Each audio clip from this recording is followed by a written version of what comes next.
Вячеслав Дьяконов, Намский луз и Айсен Батуев, Верхнеблинский луз.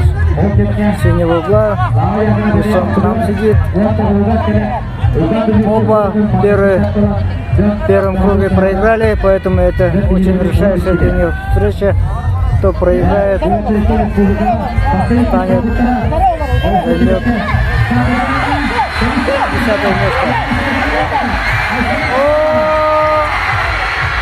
Пока равная идет борьба.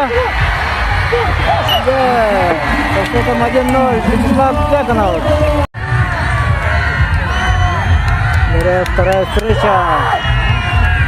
Пока ведет со счетом 1-0 Вячеслав Дьяконов, Намский луз. Айсен Батуев. По взгляду мы читаем. Очень настроен.